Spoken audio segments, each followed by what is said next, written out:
ini.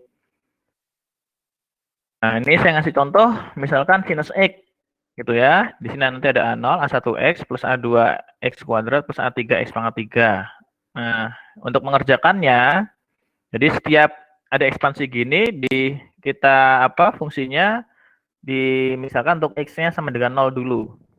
F0 gitu ya. Nanti F0, jadi kan yang di sini akan sinus 0, ini harus sama dengan A ditambah A1 kali 0 kan ya 0 ya. Nanti A2 kali 0 kuadrat ya 0 juga. Jadi nanti A-nya nanti nilainya 0. Nah, terus ini diturunkan. Fx-nya ini diturunkan sekali. Nah, itu disebut sebagai F aksen X. Nah, F aksen X itu apa? Ya berarti yang sinus X tadi diturunkan. Turunan dari sinus adalah kosinus. Gitu ya. Nah, terus dibuat itu lagi untuk X-nya tuh nilainya 0 gitu ya. Untuk nilainya 0 nanti dapat lagi. Jadi kita deretkan lagi. Jadi kalau yang di sininya diturunkan, ya di sini juga harus diturunkan ya. Nah, jadi di sini turunannya apa nih? Ini A0-nya kan hilang ya, tinggal A1. Terus di sini 2A2. Jadi A1 plus 2A2X, nanti plus 3A3X kuadrat plus titik-titik. Untuk X-nya sama dengan 0, nanti dapat A1 ini 1. Nanti habis itu diturunkan lagi. Dan misalkan F aksen X tadi, jadinya nanti jadi F double aksen. Ya, ini nuruninnya terserah sampai F pangkat N gitu ya. Nah, kebetulan saya cuma nyampe di F pangkat 3, nah itu nanti dapatnya kira-kira sampai sini lah.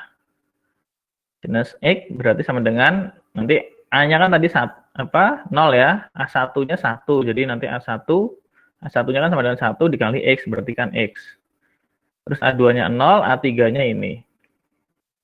Nah, kalau diturunkan terus, nanti dapatnya begini. Kira-kira gitu. Terus, untuk yang kosinus juga sama, eksponensial kemarin sudah ya kayaknya ya. Yang ini juga sudah nih, yang 1 plus X pangkat N itu. Bahkan kemarin saya sudah ngasih contoh yang, kalau misalkan fungsinya tuh, X pangkat N gitu ya. X pangkat N seperti apa? Kan kemarin sudah ya, sampai situ ya, X pangkat N ya. Ya, Sarah ya, sudah sampai X pangkat N gitu kan?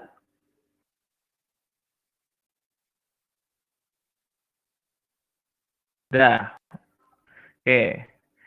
Nah, terus contoh penggunaannya juga, contoh penggunaan sudah ya? Nah, ini sudah belum ini? Sudah juga. Yang contoh penggunaan dari yang diferensial integral.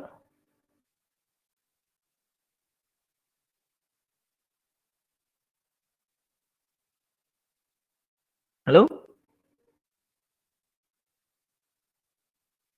Wilda sudah belum? Contoh penggunaannya.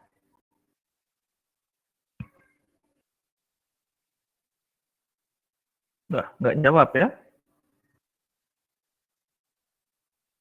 Oh, belum. Oke. Nah, yang ini ada contoh kasus misalnya seperti ini. Fx sama dengan sinus X. Nah, kita ingin mencari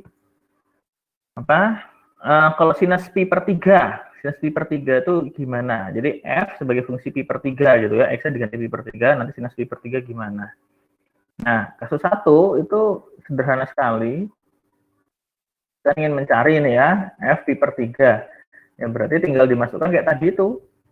Jadi nanti sinus pi per 3, kan di sini kan sinus pi per 3 ya, nanti di sini tinggal dimasukin pi per 3, sini pi per 3 pangkat 3 per 3 faktorial. Kayak gitu. Nah, ini di sini nih. Mana nih ya? Oh, ini langsung kasus yang diferensial ya. Nah, kan kita ingin mencari nilai diferensial dari fungsi sinus pi per 3. Nah, jadi fungsi yang ini nih, kan kalau cara biasanya kan begini ya. Fx sama dengan sinus X, turunan dari sinus X kan cos ya. Cos X, terus tinggal dimasukkan, jadi cos pi per 3 sama dengan 0,5. Jadi diferensial dari sinus X adalah 0,5 kan gitu ya, diferensial sinus X itu 0,5. Nah, sekarang kita mau pakai aturan deret. Nah, fx-nya ini tadi ini nih, sinus X. Nah, jadi soalnya tuh ada dua cara menyelesaikannya ya. Cuma yang ingin kita kerjakan kan ingin menggunakan aturan deret. Nah, dikerjakan dengan menggunakan deret Maclaurin. Nah, fx-nya ini. Kita udah jabarkan bahwa sinus X itu adalah ini tadi nih ya. Nah, sekarang sinus X-nya ini kan kalau apa turunan itu ya fungsinya harus diturunkan sekali kan gitu ya. Turunan dari sinus X itu kan mestinya ini juga diturunkan kan gitu kan. Nah, hasilnya ini apa nih? Ini jadi nanti 1, sini X kuadrat gitu ya. X kuadrat per 2 faktorial. Kan ini kan 3 faktorial itu kan 3 kali 2. 3 sama 3-nya hilang, tinggal 2 faktorial. Nah, ini kalau dijabarin lebih lanjut, ternyata hasil nanti begini nih. Gitu ya. Nah, yang ini hasilnya sama dengan cos X. Itu turunan dari apa? Sinus X itu tadi adalah jadinya cos X. Kenapa kok ini cos X? Nah, dilihat dari deretnya tadi nih ya. Deret cos X kan 1 minus X kuadrat per 2 faktorial plus X pangkat 4 per 4 faktorial. Jadi kalau deretnya seperti ini tadi, oh ternyata ini adalah deret untuk cos X. Jadi turunan dari sinus X itu adalah cos X. Nah, sekarang tinggal dimasukkan. Berapa cos pi per 3? Kan kayak gitu ya. Atau turunan dari apa? Sinus X tadi. Ya tinggal dimasukkan di sini tadi. Nah, nanti dapat ini. 0,46 ya, mendekati 0,5 lah gitu ya. Terus kasus kedua. Kasus kedua tuh ini ada suatu fungsi seperti ini. Ini sebenarnya fungsinya tuh kita mau mencari mana nih ya? Nah, fungsi yang ini nih ya. Itu tadi mestinya ada 1 per. Jadi yang kasus 2 itu ini seper ya. Tambahin deh. Ini atau pangkat minus 1 gitu ya. Nah, kita ingin mencari ini. Nah, yang kasus kedua, fungsinya itu seperti ini. Dan akan dicoba untuk mencari nilai dari fungsi fx sama dengan 0,2. Di yang ini tadi nih ya. Maka ya diselesaikan. Ini kalau pakai kalkulator ya langsung dapat. Kan gitu ya. 1 di sininya 0, berapa nih? Ini mestinya 0,2 ya. Jadi nanti di total jadinya 1,2. Nah, kalau mau menyelesaikan ini tadi, berarti kan ini bisa diubah jadi seperpangkat minus setengah ya. Kan kita udah dapat nih bahwa fungsi binomial seperti ini nanti hasilnya kayak begini. Nah, ini salahnya yang sini ya. Nah, ini 1 plus X pangkat minus setengah itu sama dengan 1 minus sini ya, berarti kan N-nya kan dimasukin ya. N-nya adalah minus setengah, jadi minus setengah X ditambah di sini ada minus setengah, kan gitu kan. N-nya minus setengah juga. Jadi minus setengah min 1 dibagi 2 faktorial X kuadrat. Nah, dimasukin. Gitu ya. Nah, ini mestinya seper ya. Per. Nah, ini tinggal dimasukin ke sini saja. Nah, ini minus setengah dikali X. X-nya adalah 0,2. Ya, nanti dapatnya ini. 0,915. Ini mestinya 1 dibagi akar sepertiga tuh ya. Apa akar 1,2. 1 dibagi akar 1,2. 0,913. Ini tuh maksudnya begini ini. Akar ini kan 1 tambah X-nya 0,2 ya, jadi 1,2. Besarnya 0,913.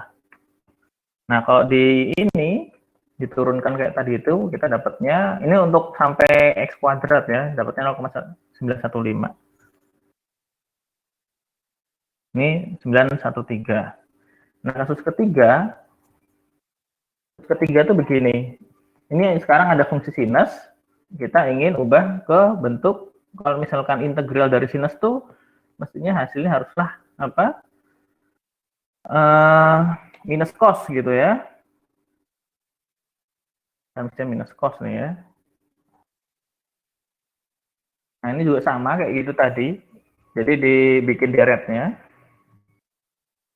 Nah ini dibikin deretnya.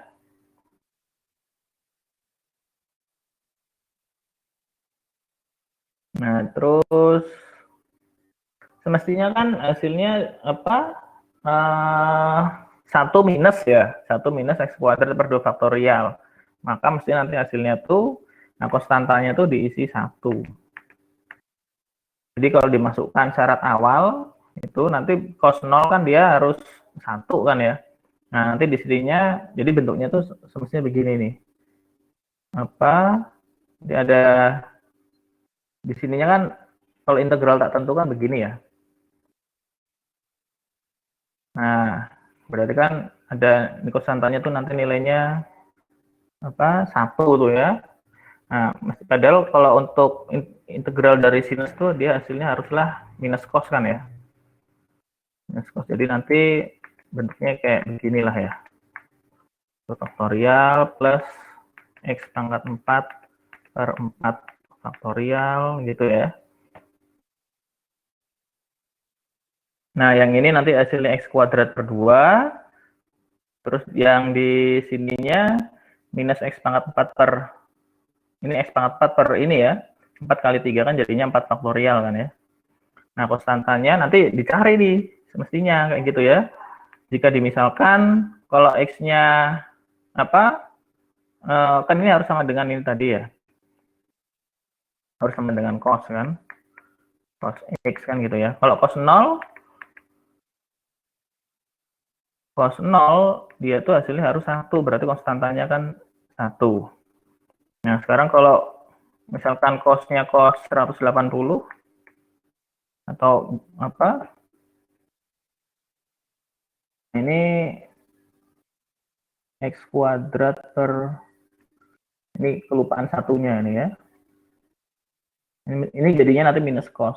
Kenapa jadi minus cos? Ya, karena ini tadi grafiknya kan apa, deretnya harus begini ya, kuadrat per 2 faktorial plus x pangkat 4 per 4 faktorial. Nah mestinya di sini harusnya minus nih ya, minus. Jadi nanti saat kita buat min dalam kurung jadinya nanti min jadinya 1, sininya jadi minus x kuadrat per 2 faktorial plus nanti yang di sini jadi minus jadi x pangkat 4 per 4 faktorial. Ini belum saya perbaiki itu.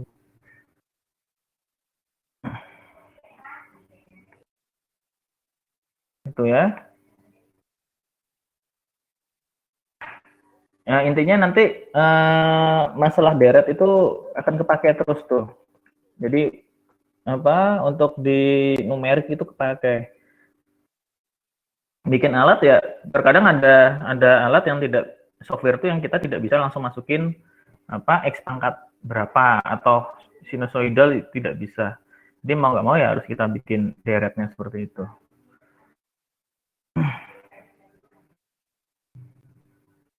Buku kalau belum jadi ISBN tuh ya terkadang banyak error ya.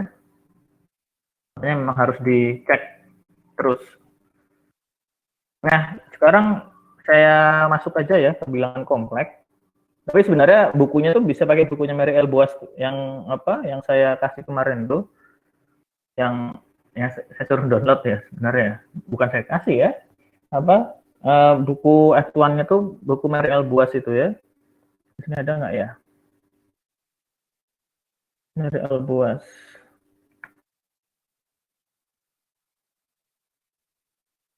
Oh, nggak ada ya di sini ya. Oh, ini ada nih. Nah, ini. Mathematical Methods in the Physical Science. Nah, bukunya Mary L. Boas. Nah, yang kedua, ini juga sama nih di Mary L. Boas tuh ada namanya bilangan kompleks. Nah, kita masuk aja. Jadi bilangan kompleks itu apa sih? Gitu ya. Jadi bilangan kompleks itu sebenarnya asal mulanya tuh adalah gabungan dari bilangan real dan bilangan imajiner. Jadi konsepnya tuh seperti ini. Jadi misalkan ada suatu persamaan AZ kuadrat plus BZ plus C gitu ya. Sama dengan 0. Dan ternyata misal nilai apa, kalau kita ingin selesaikan kan bentuknya seperti ini ya. Mau mencari nilai Z-nya nih. Minus B plus minus akar B kuadrat minus 4AC per 2A. Kan gitu ya. Nah, saat nilai B kuadrat minus 4AC kurang dari 0, nah, maka ini mengharuskan bilangannya nanti di sini adalah bilangan imajiner. Nah, yang di sini tadi adalah bilangan real, yang di sininya gini, ini bilangan imajiner. Jadi bilangan kompleks nanti Z itu adalah kumpulan dari bilangan real plus minus bilangan imajiner. I gitu ya. Jadi ada bilangan real sama bilangan imajiner. Contohnya begini. Misal ada AZ kuadrat minus 2Z plus 2. A-nya ini saya misalkan 1 ya. A-nya 1. Nah, ini kalau diselesaikan, nanti dapatnya begini nih ya. 1 plus minus I. Dari mana ya? Dimasukin aja. Minus B. Minus, berarti kan ini B-nya kan minus 2 ya. Berarti minus-minus jadinya 2. 2 plus minus akar B kuadrat berarti 4. Dikurangi 4 dikali 1. A-nya 1 kali 1 dikali C-nya adalah 2. Dibagi 2 kali 1, 2. Nah, yang ini jadinya 2 plus minus akar. Sini berapa nih? Min 8 kan? Sini 4, jadi minus 4. Minus 4 dibagi 2. Nah, nanti dapatnya adalah 2 plus minus 2. Nah, akar negatif, akar min 1 itu adalah ini I. Gitu ya. Dibagi 2. Hasilnya nanti jadinya 1 plus minus I. Gitu. I-nya ini adalah imajiner. Sini bilangan real, sini bilangan imajiner. Nah, Z disebut sebagai bilangan kompleks. Nah, secara umum bisa dituliskan seperti ini. Z sama dengan X plus IY. Nah, lebih umum lagi, misalkan kita cari untuk nilai Z-nya positif gitu ya. Z sama dengan X plus IY. Nah, ini misalnya ada suatu kurva kayak begini. Di sini ada sumbu X, di sini ada sumbu Y, di sini ada R gitu ya. Nah, kita ingin mengubah dari koordinat kartesian ke koordinat polar. Nah, ini dengan cara seperti ini. Karena Z-nya adalah ini tadi, X plus IY, X-nya itu apa? Berarti R cos theta. Sedangkan Y-nya adalah R sinus theta. Jadi nanti R cos theta plus I R sinus theta. Nah, kemarin kita sudah belajar bahwa cos theta itu nanti deretnya kan ini ya, cos theta. Sin theta deretnya adalah ini. Nah, R nanti dikeluarkan, kita dapat ini ya. Nah, sedangkan EI theta, kalau E pangkat X itu kan kemarin 1 plus X plus apa? X kuadrat per 2 faktorial gitu kan. Plus nanti X pangkat 3 per 3 faktorial. Nah, sekarang kalau X-nya tuh saya ganti I theta. Nah, berarti ya 1 plus X-nya jadi I theta, di sininya I theta dikuadratkan. I theta dikuadratkan. Hasilnya adalah I dikuadratkan karena I tadi adalah akar min 1. Jadi kalau I kuadrat ya sama dengan min 1 gitu ya. Jadinya minus, ini ada theta dikuadratkan minus theta kuadrat. Jadi nanti di sini ada 1 plus I theta plus minus theta kuadrat per 2 faktorial. Nanti yang ini I pangkat 3. I pangkat 3 itu berarti kan I dikali minus 1 ya. Jadinya minus I. Nah, ini theta pangkat 3 per 3 faktorial. Nah, ternyata ini kalau dilihat, ini mirip kayak ini gitu ya. Dia ada 1 plus I theta minus theta kuadrat per 2 faktorial. Nanti di sini ada minus I theta pangkat 3 per 3 faktorial. Nah, sehingga yang ini tadi, karena Z sama dengan yang R cos theta plus I sin theta, yang ini bisa diganti menjadi E I theta. Gitu ya. Jadi bisa diganti E I theta. Jadinya Z sama dengan R E I theta. Secara umum bisa dituliskan seperti ini. Z sama dengan X plus IJ sama dengan ini sama dengan ini. Gitu ya. Nah, ada namanya konjugat. Ini penggunaan deret yang kemarin tuh ya. Nah, ada namanya konjugat. Konjugat dari Z. Jadi kalau konjugat itu adalah lawannya. Jadi konjugat dari Z ini tadi ya yang berubah hanya I-nya ya nanti ya. Jadi minus I. Jadi kalau Z adalah X plus IJ, konjugatnya ya X minus IJ gitu ya. Ya ini sama kayak atas tadi ya. Berarti kalau konjugat yang berubah hanya I-nya, berarti sini berubah kan. Nah, nanti kalau Anda jabarkan nanti dapatnya ini. Jadinya RE minus I theta. Nah, besar nilai mutlaknya, jadi nilai mutlak Z itu adalah akar Z dikali Z konjugat. Jadi dulu kalau ada rumus mutlak tuh, gitu ya. Ini kayak vektor gitu. Ini ada besarnya, kan gitu ya. Di sini ada arahnya. Nah, nilai mutlaknya, kalau vektor kan dulu tinggal begini ya.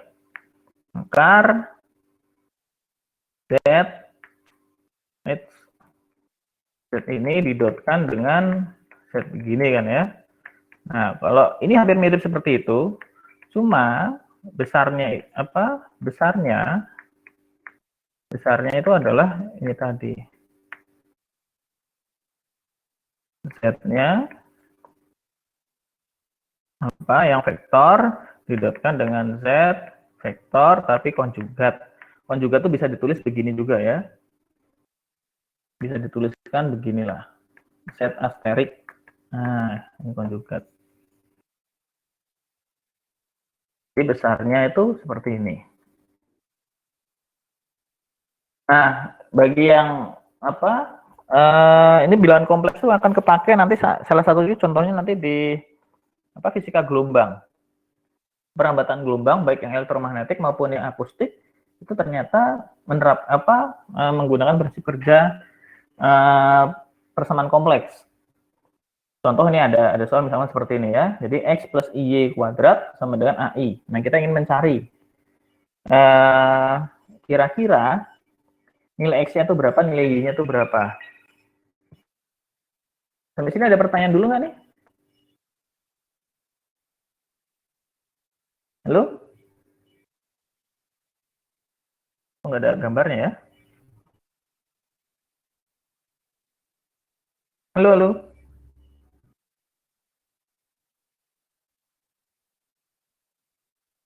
Ada yang ingin ditanyakan?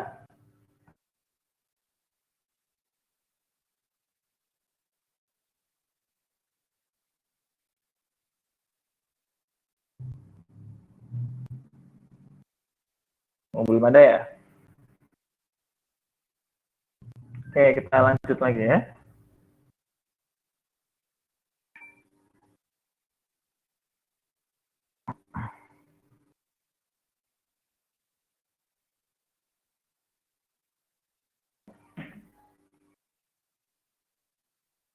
Nah, di sini, ini kalau dijabar ini X plus IY dikuadratkan, ini mestinya kan X kuadrat plus 2IXJ plus, berarti kan nanti di sini ada I Y kuadrat.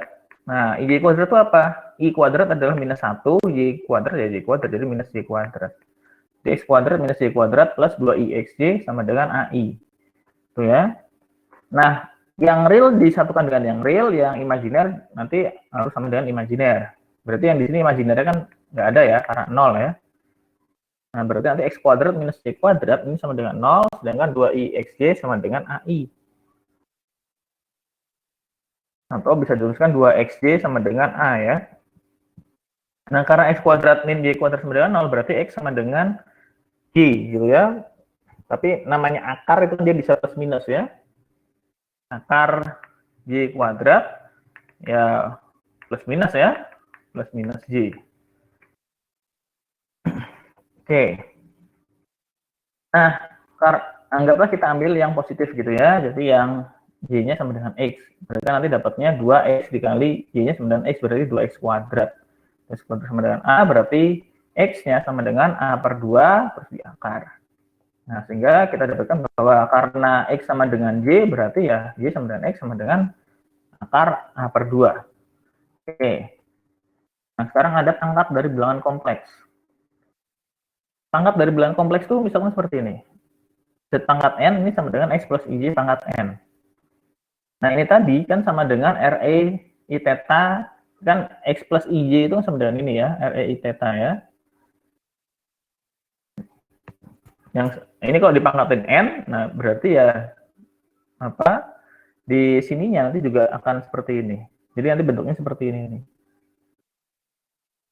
Kan kalau X plus Y tadi kan sama dengan ini ya, apa cos theta gitu ya, ada R-nya ya, R dalam kurung cos theta plus I sinus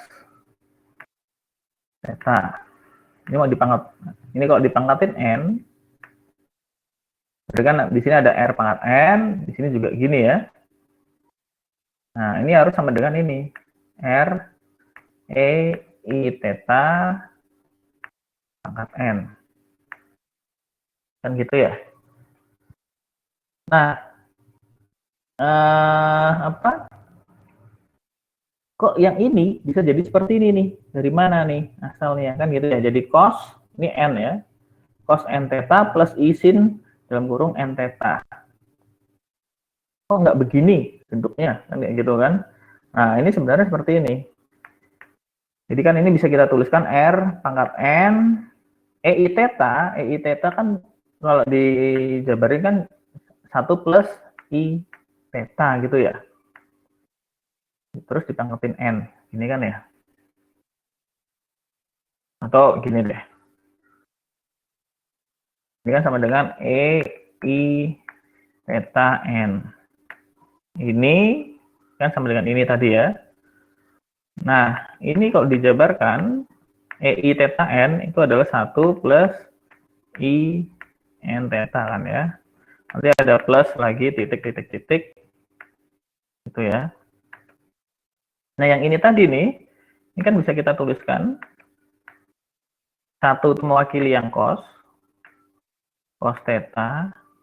Kalau yang ini nih, apa ada IN theta, berarti kan ditambah di sini ada I gitu ya, sinus N theta. Sin N theta. Nah, gitu ya. Jadi Rn dalam kurung cos theta plus I sin N theta. Jadi ini bisa diwakili juga dengan seperti ini. Lalu bagaimana kalau Z pangkat minus N? Ya, Z pangkat minus N ya sama kayak tadi. Sini juga pangkat minus N, sini pangkat minus N.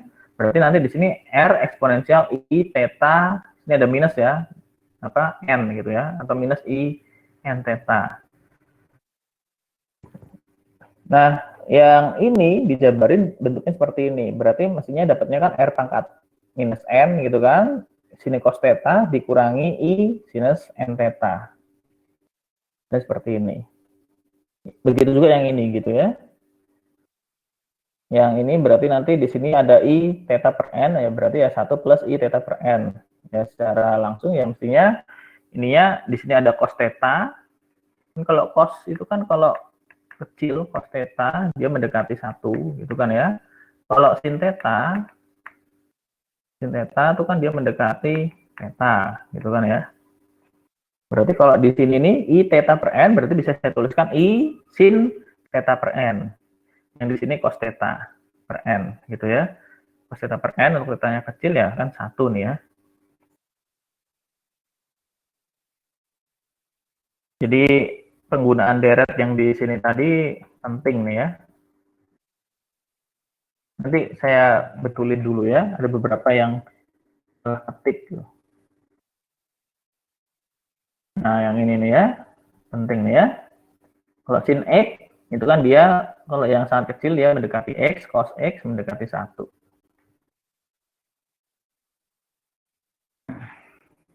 Oke, ini tadi sudah. Nah, sekarang kita masuk ke fungsi hiperbolik. Nah, ini kepake nih fungsi-fungsi hiperbolik. Nanti di bawah ada contohnya. Ya.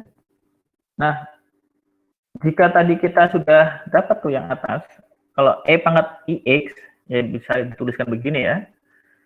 Yang E pangkat IX tadi kan sama dengan cos X plus I sin X, apa sinus X gitu ya.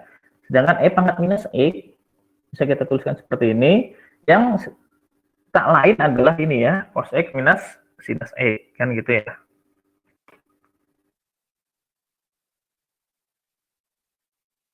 Jadi, ini harus selalu diingat nih ya. Jadi X plus Y itu hasilnya sama dengan R E I theta, ini sama dengan, di sini ada apa nih, ada cos theta plus I sinus theta, sin theta gitu ya. Ini misalkan X-nya sembarang ya, bukan X ini ya, sembarang lah. Sekarang misalkan saya kasih EIX gitu ya. Nah, berarti ya kalau dijabarin, anggaplah X itu kayak theta tuh ya, jadinya kan apa, kalau dideretkan itu ini kan 1 plus I theta gitu ya. Ini juga harus selalu diingat ini ya, X itu adalah 1 plus X, ada plus X kuadrat per 2 faktorial gitu ya.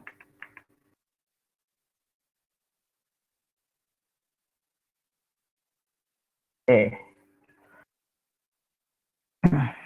Nah, sekarang kalau yang ini tadi dijumlahkan nih, dijumlahkan, maka akan menghasilkan ini ya. Nah, sedangkan kalau yang apa, ini kan kalau dijumlahin nih, dijumlahkan gini. Yang ini kan hilang ya. Isinnya hilang. Nah, berarti kan EIX ditambah E minus IX di apa sama dengan 2 cos X. Nah, jadi cos X sama dengan ini kan ya. Nah, hal yang sama jika dilakukan untuk subtract, jadi pengurangan. Nah, misalkan dikurangi. Jadi nanti di sini yang ini hilang ya, yang ini hilang menghasilkan yang sini. Mestinya kan di sini ada 2i sinus x yang sama dengan nanti ada EIX dikurangi E minus IX gitu ya, EIX dikurangi E minus IX. Nah, ini tadi ada 2i ya, tinggal di sini jadi dibagi bagi 2i. Nah, sekarang dimisalkan bahwa x-nya itu adalah I theta. Nah, kalau x-nya I theta, berarti kan jadi di sini I dikali X-nya adalah I theta. I dikali I theta, jadi I kuadrat theta. I kuadrat itu apa? Min. Jadinya minus theta. Minus theta. Ini juga sama. Minus I dikali I theta. Gitu ya. Jadi minus I kuadrat. Itu jadinya minus dikali minus 1. Hasilnya 1 dikali theta. Jadinya theta. Per 2. Nah, yang sinus I theta, itu nanti hasilnya ini. Nah, tapi apa, saya ingin membuatnya dalam bentuk biar dalam bentuk apa, i-nya di atas gitu ya. Berarti kan ini saya kali i kan. Nah, di sini ada i, di bawah ada i gitu kan. Nah, i dikali 2i hasilnya adalah minus 2. Jadi bisa saya tuliskan nanti minus i gitu kan. Di sini ada 2 nih. Di sini ada apa? Minus theta minus e theta. Ini bisa saya tuliskan begini. Gitu ya. Nah, terus hasil yang ini tadi nih, itu adalah sebenarnya cos hiperbolikus. Sedangkan yang ini, jadi ada I sinus I theta, itu adalah I sinus hiperbolikus. Jadi, sin hiperbolikus ini nih, itu adalah yang ini ya. Nah, ini sin hiperbolikus. Kalau ini adalah cos hiperbolikus. Oke. Nah, ini ada salah satu contoh. Ini mungkin mirip kayak itu ya. Ini saya ngasih contoh aja ini aja ya. Pada uji tetes, sebuah cairan berbentuk bola dengan massa M dan dijatuhkan dari suatu pipet tetes, gitu ya. Tentukan berapa besar kecepatan dan jarak yang dapat ditempuh saat waktu T tertentu. Anggap deformasi tetesnya itu dikarenakan adanya gaya hambat udara dapat diabaikan. Jadi deformasi tetes yang dikarenakan adanya gaya hambat udara dapat diabaikan. Anggaplah misalkan ada tetes begini nih dijatuhkan pakai pipet, gitu ya. Ini ada pipet. Pak, Halo, itu gimana? Teh Wildan nanya, Pak. Oh, kenapa ini theta berubah menjadi I sin theta? Yang mana? Sini? Yang sini ya, Wilda?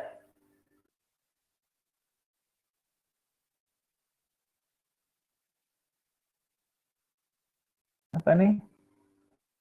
Kenapa in kenapa masih atas? Yang mana sini?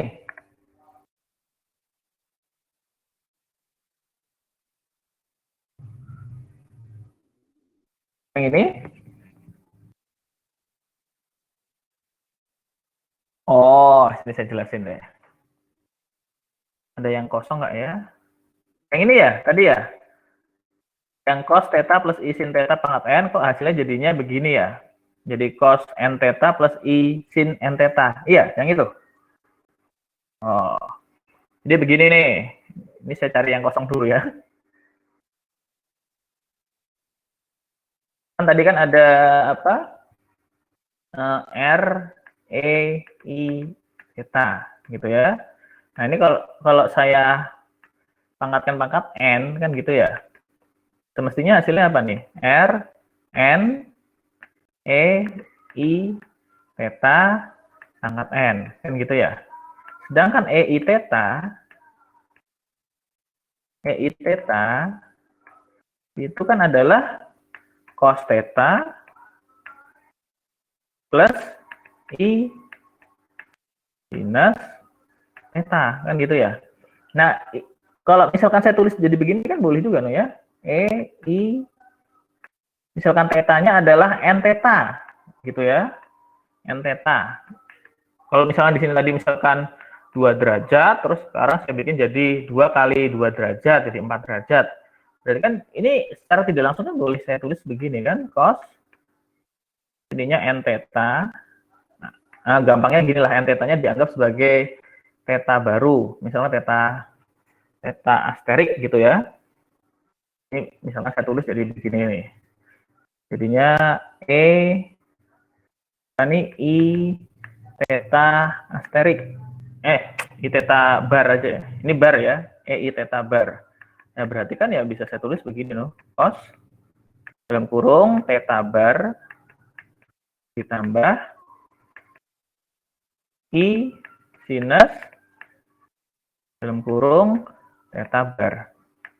Nah, theta bar itu apa tadi? Kan cos n theta ditambah I sinus theta bar itu tadi n theta. Nah, ini kalau mau dibikin deretnya kan cos n theta 1 ya. Yang paling kecil kan kalau cos x itu kan mendekati 1 ya. Nah, kalau sinus x mendekati x. Nah, berarti kan bisa saya tulis begini kan. 1 plus I n theta. Kayak gitu. Jadi yang ini tadi ini bisa dituliskan seperti ini. Ya.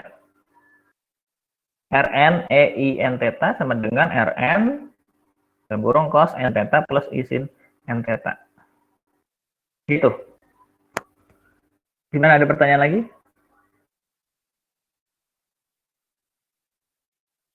Oke.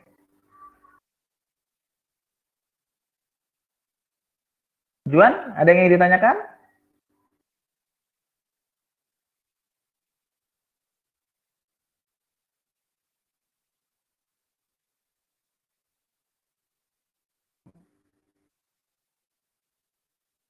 Tidak ada ya, saya lanjut dulu ya. Tidak ada.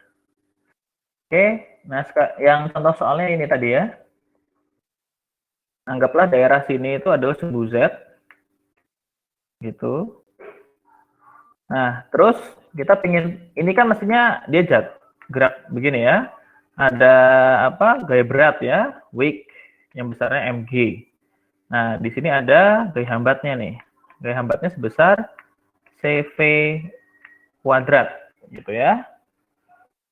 Di sini ada mg, terus ada gaya hambat segini, bendanya bergerak ke bawah dengan percepatan a besarnya adalah dv per dt, gitu ya. Nah, karena percepatannya searah dengan mg, jadi yang dv per dt-nya searah dengan mg berarti sama-sama positif. Nah, cv-nya, cv kuadrat ini berlawanan arah, jadi minus cv kuadrat. Nah, ini dikeluarkan, jadinya begini.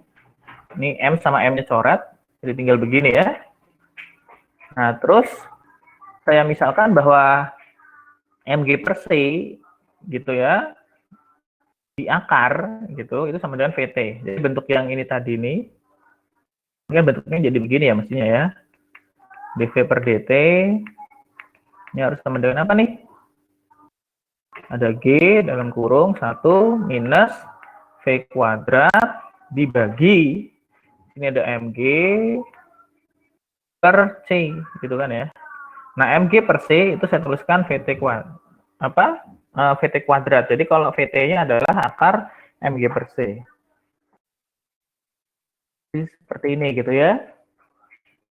Nah, terus saya pindah ruaskan, dt-nya pindah ke kanan, yang ini pindah ke kiri semua. Nah, nanti kan bentuknya jadi begini nih ya. Di sini jadi dv per ini ya, g dalam kurung 1 minus v kuadrat per vt kuadrat. Di sininya kan dt. Saya integralkan. Nah, untuk menyelesaikan persamaan kayak gini, ternyata nggak sederhana tuh. Nah, ini saya misalkan nih, jika dimisalkan bahwa v per vt sama dengan j, jadi yang ini kan bisa ditulis begini ya, per vt kuadrat ya. Nah, v per vt-nya saya misalkan adalah j. Nah, berarti dv-nya apa nih? dv-nya adalah vt dy, gitu kan ya. Kalau v per vt sama dengan j, berarti dv per vt itu kan sama dengan dj. Gitu ya. Berarti dv apa? vt kali dj. Jadi nanti didapatin persamaan seperti ini. Nah, integral kayak begini nih dapat diselesaikan nih dengan cara seperti ini.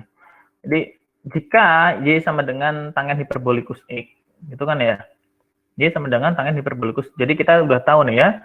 Definisi tadi ada sinus hiperbolikus, ada cos hiperbolikus. Nah, kalau sinus hiperbolikus per tangen per cos hiperbolikus, misalkan ini x ya. Nah, ini adalah tangen hiperbolikus x, gitu ya. Oke. Nah, sekarang berarti kalau x-nya itu adalah apa nih?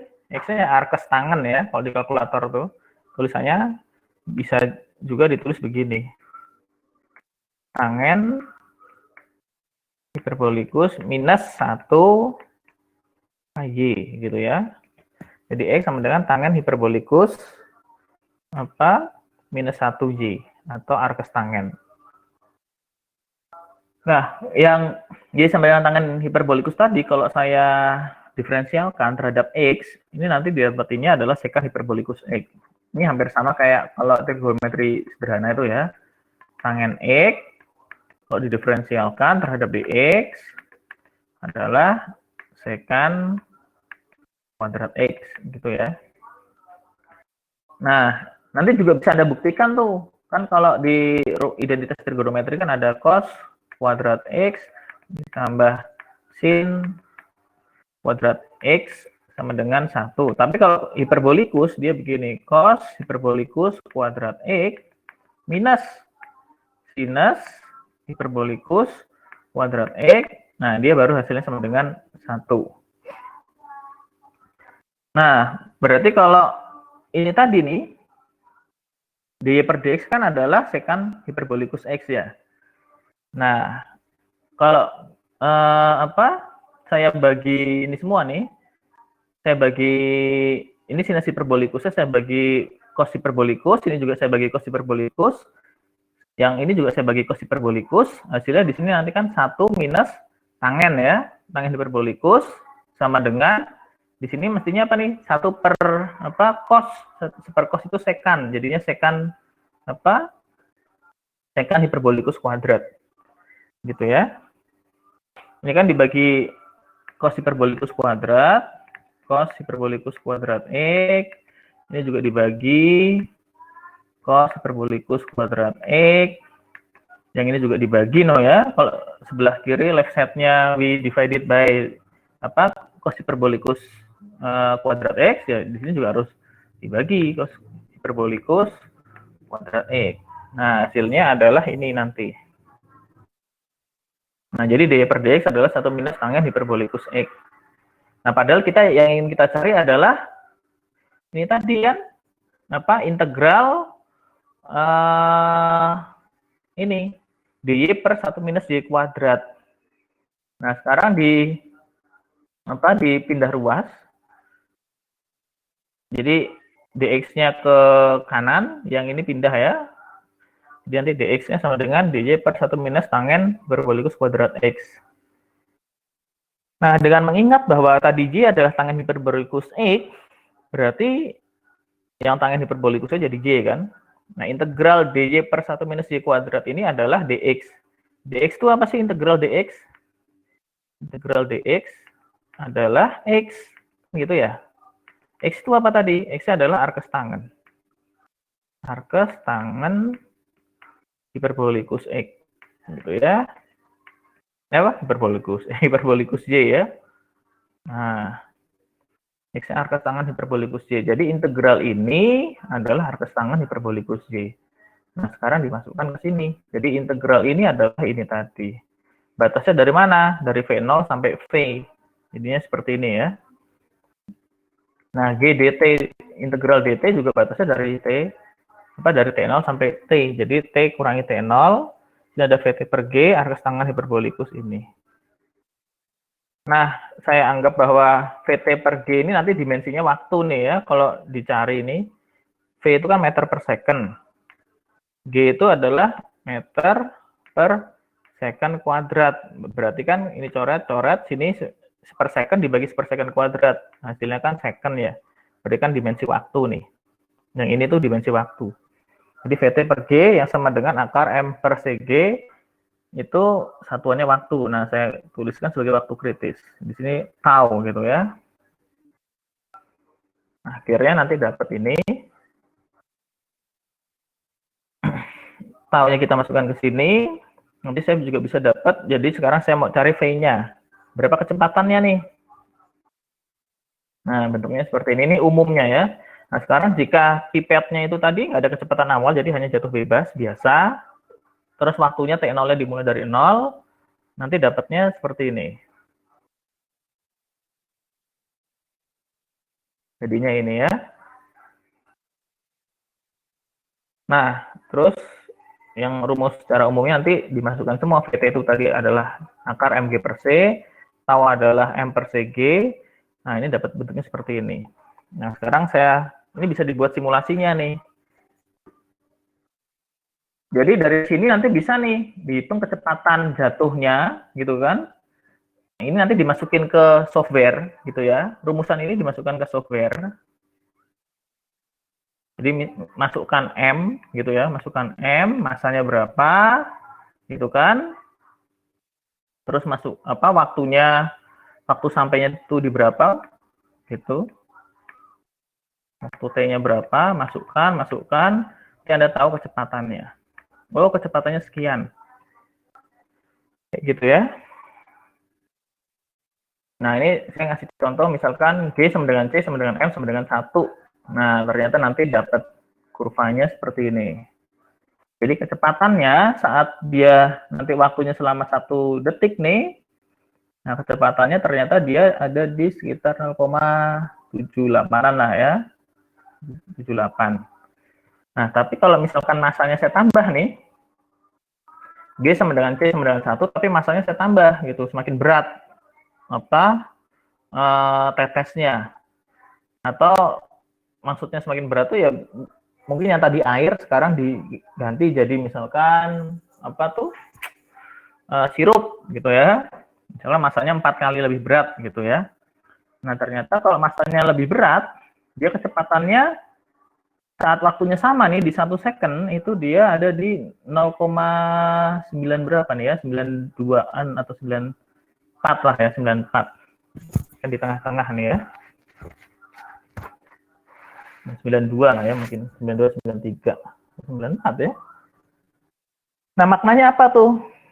Maknanya adalah jadi kalau masanya semakin berat, semakin besar gitu ya, masanya semakin besar, bukan semakin berat, semakin besar, ternyata kecepatannya naik gitu ya, kecepatan jatuhnya tuh naik.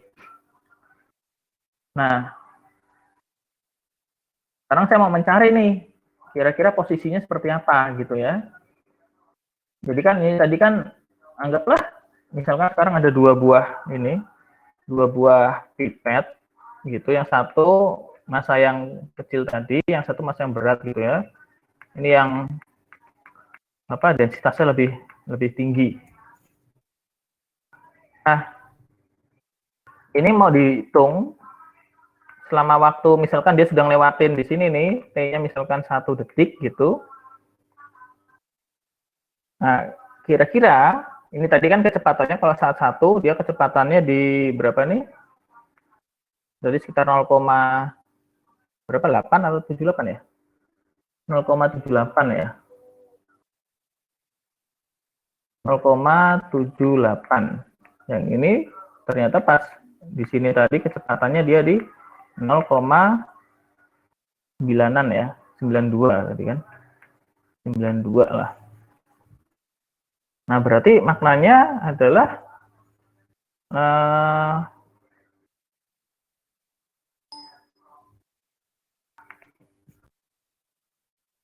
yang ini nih, ini kan mestinya waktu saat 1 detik gitu ya.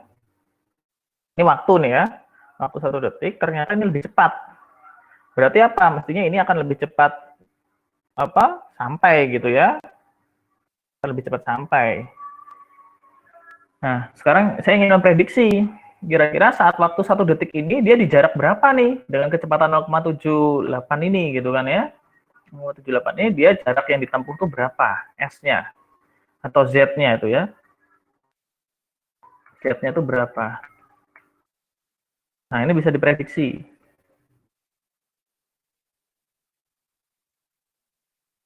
Nah, dihitung yang dz per dt, ini seperti ini tadi, karena tadi kan V ya. T kan ini ya, dz per dt sama dengan Vt, ini hiperbolikus T per T, waktu kritis tadi. Nah, ini sama dengan ini. Saya misalkan begini nih, ini diselesaikan integralnya lah ya. Nah, nyelesainya gampang sih lah ya. Nah, integral tangen hiperbolikus U du, nah ini nanti dapatnya ini. Ini enggak saya jabarin ya, karena panjang ya. Tapi mudah kok ini ya. Ini dapatnya ini. Nah, ini nanti disimulasikan. Jadi kan ln itu kalau bahasa komputernya log ya. Ya, log cos hiperbolikus T gitu kan. Waktunya dari 0 sampai 1. Ini tetap sama tadi, menganggap bahwa T0-nya adalah, T0-nya kan 0 ya, jadi logaritma cos 0, ini kan cos hiperbolikus 0 itu kan 1, nah logaritma 1 itu adalah 0. Jadi total di sini adalah 0. Jadinya 0 gitu ya, jadi menyisakan sini kan. Jadi hanya ini tadi ya, nah ini sekarang kasih, dimisalkan bahwa M sama dengan C sama dengan G, sama dengan 1, jadi hasilnya mestinya logaritma cos hiperbolikus T. Nah, ternyata kalau seperti itu dapatnya begini. Jadi saat waktunya 1 detik, dia ada di 0,4544 lah ya. Jadi posisinya ada di 0,44.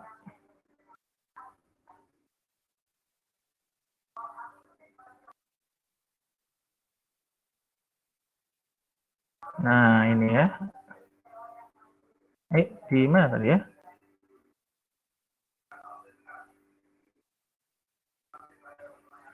Ini ya. Nah, ternyata Z-nya nanti ada di 0,44.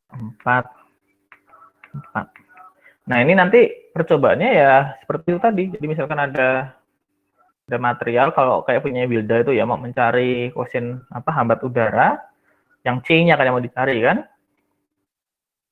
Nah, berarti kan kita harus ada jaraknya harus tahu, terus waktu ya. Nah, kalau yang kayak punya Wilda berarti nanti di sini nih ya. Yang mau dicarikan C-nya ya. Nah, ini berarti nanti diubah sebagai fungsi C nih. Ini ada variabel Z, bukan? Terus ini ada massa, ada T. Nah, G-nya kan konstan ya. Kalau dibuat misalkan waktunya yang sama gitu atau jaraknya yang sama, berarti nanti sini konstan, sininya konstan, massanya harus dibuat konstan, G-nya kan konstan, nah C sebagai fungsi waktu. Gitu ya. Malah bisa juga ya dibikin begini.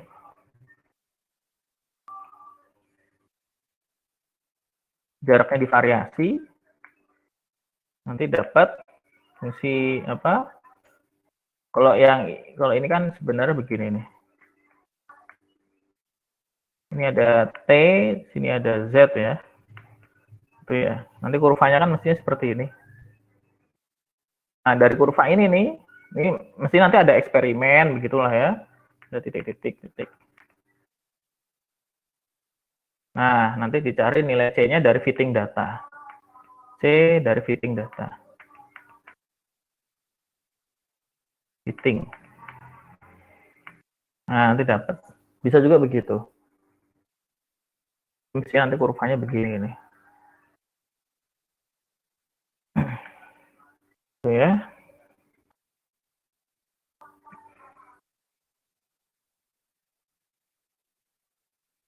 Ini ada contoh, bukan contoh sih, soal latihan tuh ya. Sekarang kalau gaya hambatnya adalah minus CV. Jadi sebuah kain yang dijatuhkan dari suatu ketinggian tertentu dan dipengaruhi suatu gaya hambat tertentu, gitu ya, dan simulasikan bentuk pergerakannya. Yang dicari adalah lama waktu serta kecepatan untuk sebuah kain. Ini gaya hambatnya CV. Oke, ini yang salah satu contohnya ini tadi. Jadi kalau percobaannya ya mungkin itu tadi harus dicari Z sebagai fungsi T atau malah dibalik gitu ya, T sebagai fungsi Z. Kalau ini makanya gini, jadi setiap waktunya sudah divariasi, waktu sekian, misalkan ini jaraknya dari sini nih ya, dari kain, ini yang sensornya gitu ya. Ini pakai sensor jarak aja nih. Atau ya misalnya nggak mau pakai sensor jarak sih ya dikasih aja begini, kasih kayak penggaris gitu ya, mistar. Ini mistar, gitu kan. Nah, nanti diamati misalkan tiap atau enggak di sini pakai kayak stopwatch tapi stopwatch otomatis gitu ya. Saat sudah misalkan 1 detik, nah terus mati, klik gitu, nanti dia kedetek. Bisa bikinnya pakai gini mungkin nih. Di tiap misalkan dia ngelewat begini, jadi di tab sini nih, gitu ya. Ini udah ada jaraknya nih. Misalkan sini ditentuin jaraknya berapa, sini berapa. Jadi kalau misalkan ini lewat ke sini, gitu ya, ini udah di daerah sekian gitu. Bikin alatnya lumayan tricky juga sih. Lumayan apa ya? Alat ujinya itu. Jadi kan kita pinginnya setiap dia gerak begini kita tahu jaraknya itu posisinya di berapa. Di sini untuk menghitung waktunya. Nah, di sini nanti jaraknya Z-nya. Kayak gitu.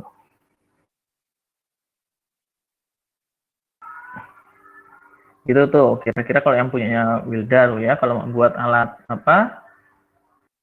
Alat itu, alat apa tuh?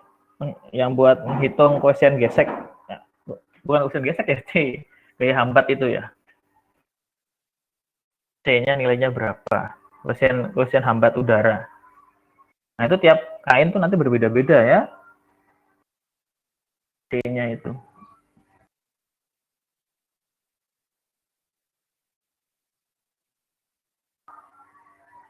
Tugas dari saya ini apa buat nih pakai bingkai gitu ya, nggak usah bingkai kan loh ya, pokoknya buat naruh kain gitu.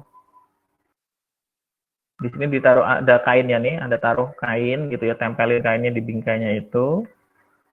Nah, terus dihitung nih masa ini semua.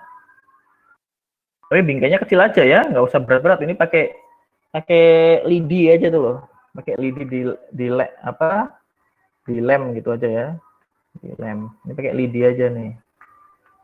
Nah, terus ditaruh ada kain nih, diiketin. Di sini ada, jadi diikat kayak bikin layangan itu ya. Nah, terus ditaruh kain. Nah, terus apa amati saat untuk waktunya terserah ya, beberapa intinya 5 kali variasi. 5 kali variasi. 5 kali variasi. Nah, tentukan nanti. Misal nih, saat waktunya 2 detik, dia jaraknya berapa? Saat waktunya 3 detik, dia jaraknya berapa? Nah, nanti di apa? Kayak kasih penggaris gitu ya di sini ya. Atau enggak ya itulah ya. Di jadi misalkan ada kayak papan gitu. Itu terus di ini aja dikasih pakai spidol gitu ya penggarisnya.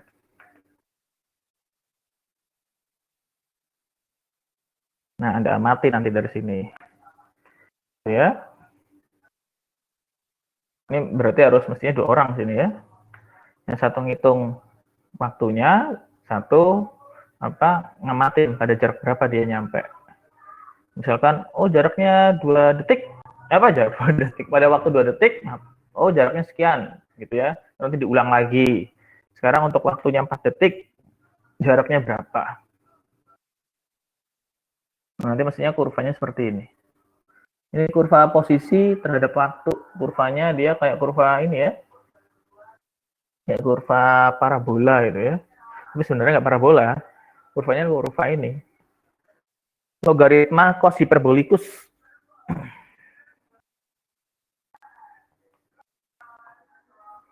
Gitu. Nah, yang contoh kedua ini ada ini. Ada suatu rangkaian listrik AC dengan rangkaian AC itu alternating current ya, jadi arus bolak-balik. Nah, dengan rangkaian resistor, induktor, kapasitor. Yang mana rangkaian kapasitornya diisi dengan suatu dielektrik dan rajut. Ini kayak percobaannya Mutiara Tanjung waktu di D4 dulu tuh. Ada dielektriknya, tapi ini kan rajut ya, misal aja gitu ya. Dan mungkin nilai kapasitansi C, seperti pada gambar 2.5. Nah, seperti ini gitu ya. Nah, kita ingin mencari nih, tentukan besar nilai impedansi untuk impedansi mutlak rangkaian tersebut. Impedansi itu nganu ya, kayak kalau tegangan, jadi kalau di resistor itu kan I dikali R. Nah, ini bisa saya tuliskan beginilah ya. I ini ZR gitu ya. Jadi ZR ini impedansinya untuk resistor. Tapi umumnya dituliskannya apa? R itu ya. Ini untuk resistor. Seperti ini. Nah, untuk VL itu dia besarnya adalah ini. Di sini ada L DI per dt. Itu ya, VL sama dengan L dI per dt. Kalau kapasitor, VC adalah I per C. Nah, impedansi ini kalau rangkaian total, gitu kan, ini kan V total nih ya. V totalnya, nanti bisa dituliskan I Z total gitu ya. Nah, kayak gitu. Jadi Z total tuh dia sebagai fungsi R, L, sama C. RLC. Nah, kira-kira seperti ini. Nah, karena Q itu adalah apa? Muatan itu kan jumlah, kan kalau arus kan ini ya, jumlah muatan yang mengalir tiap waktu. Nah, berarti kan dq adalah integral IDT. Jadi luasan ya. Jadi jumlah arus dalam waktu dt gitu kan, jumlah arus dalam waktu dt. Jumlahan arus selama dt itu adalah muatannya. Jadi kan integral IDT dibagi C. Nah, karena rangkaian listrik itu yang sumber AC memiliki besar arus berbentuk sinusoidal secara eksperimen gitu ya. Nah, dikarenakan fungsi sinusoidal itu tadi kan bisa ditulis dalam bentuk bilangan imajiner kan. Kalau E, I, omega T itu tadi kan bisa saya tuliskan adalah cos omega T plus I sinus omega T, kan gitu ya. Nah, ini namanya fungsi sinusoidal nih, ya. Maka kalau yang VR, itu bisa saya tuliskan begini. Karena I-nya adalah I0 eksponensial I omega T, jadi I0 eksponensial I omega T dikali R, gitu kan. Nah, sedangkan yang VL, L dI per dt, turunan dari I adalah ini ya. Jadi ada I omega, I0 eksponensial I omega T. Nah, yang VC itu adalah integral I dt per C. Nah, berarti I-nya tadi diturunkan. Hasilnya ini kan. I omega, jadi seper I omega, ini ada C ya, berarti dikali C seper I omega C, I0 eksponensial I omega T. Nah, ini tadi, karena atasnya ini bentuknya kayak begini ya. Nah, saya buat biar bentuknya tuh apa, I-nya ke atas. Jadi kan ini saya kali I, bawah juga kali I. Jadinya minus I, omega C. Ini kan jadinya kan I dikali I kan min 1. Jadinya minus 1 kan ya. Terus di atasnya kan ada I. Jadi minus I per omega C, I0 eksponensial I omega T. Nah, V totalnya ini berarti bisa saya tuliskan begini. Ya, jadi yang tadi dimasukkan semua bisa saya tuliskan begini. Nah, padahal V total adalah I dikali Z. Nah, berarti kan Z-nya ini. Nah, Z tadi adalah, kalau mau mencari Z mutlak, berarti kan ini ya. Kalau Z tadi kan X plus IJ. Nah, Z konjugat itu adalah X minus IJ. Maka Z mutlak itu adalah akar dari Z ini tadi dikali Z konjugat. Hasilnya nanti ini ya. Mestinya kan X dikali X kuadrat. Terus IJ dikali minus IJ. Jadinya kan Y kuadrat. Jadi X kuadrat ditambah Y kuadrat. Y kuadratnya yang ini nih ya. Sini yang Y, sini yang X. Jadinya kan R kuadrat ditambah L omega dikurangi seper omega C. Nah, L omega ini adalah XL, seper omega C. Ini saya kasih simbol XC. Ini seperti ini. Ini Z mutlaknya. Nah, dengan cara yang sama, ini bisa dikerjakan juga, anggaplah misalkan arusnya tuh dalam bentuk ya fungsi sinusoidal kan sama kayak tadi ya. Kan fungsinya sinusoidal. Kalau ini tadi saya dalam bentuk imajiner, yang ini dalam bentuk sinusoidal, I0 sinus omega T. Nah, VR-nya ini. Ya, jadi tinggal dikali kan, I0 sinus omega T dikali R. Nah, VL apa nih? VL adalah L dI per dt. Turunan dari sinus omega T adalah ini. Apa? Ini ada omega, L dikali omega, I0 cos omega T. Itu ya. Nah, cos omega T itu sebenarnya bisa dituliskan begini ya. sinus omega T plus pi per 2. Nanti 2 ini ada aturannya nih ya. Nah, sama dengan cos omega T. Nah, sedangkan yang VC juga sama. Ini seperti ini. Ini diintegralkan. Integral dari sinus itu kan minus cos ya. Minus cos omega T. Jadi seper omega dikali C I0 cos omega T. Nah, minus integral dari apa? Nah, min cos omega T. Min cos omega T itu bisa saya tuliskan sinus omega T minus pi per 2. Nah, sekarang gimana nih cara mencari V total ya? Loh, kan ini berbeda nih, Pak. Yang satu begini, yang satu begini bentuknya. Nah, sekarang saya mau lihatin begini. Oh, dalam bentuk imajiner tadi kan begini ya. R I0 eksponensial I omega T. Untuk sinusoidalnya begini, R I0 sinus omega T. Kan gitu ya. Nah, yang VL, ini kan ada L omega I0, di sini ada I eksponensial I omega T. I itu apa sih? I itu kan berarti kan kalau saya mau tuliskan, misalnya ada X plus IJ, gitu kan ya. Berarti kan X-nya 0, ditambah Y-nya 1, berarti kan I gitu ya. Padahal ini tadi bisa dituliskan X plus Y adalah R E I theta. R itu apa? R adalah akar X kuadrat ditambah Y kuadrat.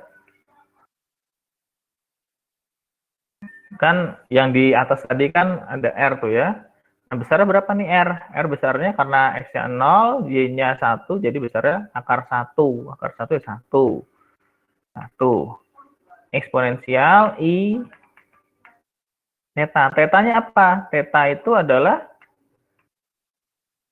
arkes tangen. Arkes tangen berapa? Y dibagi X. Jadinya kan 1 dibagi 0. 1 bagi 0 kan? 1 bagi 0 itu berapa sih? Tak hingga kan? Tangen yang paling maksimal tuh di sudut berapa? Begini kan, tangen tak hingga tuh. 0, sini 90 nih. 90 dia ada di tak hingga. 90 itu adalah apa sih? Pi per 2 ya. Nah, berarti I sudutnya sudut berapa nih? Berarti sudut pi per 2. Kan gitu ya. Jadi ini tadi bisa dituliskan apa? Ini mestinya plus nih ya. Plus nih. Jadi I dalam kurung omega T plus pi per 2. Nah, sedangkan yang ini tadi nanti mestinya jadinya minus pi per 2. Ini ya. Jadi minus I pi per 2. Nah, ini ada suruh membuktikan bahwa cos hiperbolikus Z dikurangi sin hiperbolikus Z sama dengan 1. Turunan dari ini adalah ini. Itu ada soal latihan. Bisa dikerjakan ya. Oke. Hari ini sampai sini dulu. Ada yang ingin ditanyakan? Yang kemarin gimana? Bikin kalkulatornya?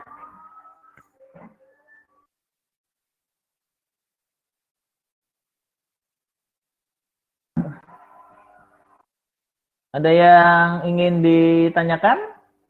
Citra? Citra gimana?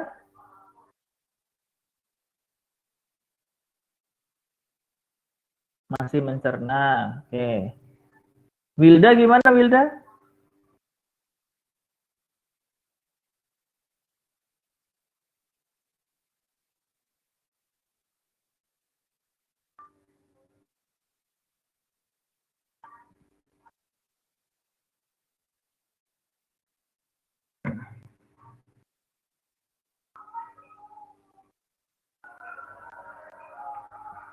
Ada yang ingin ditanyakan, Wilda?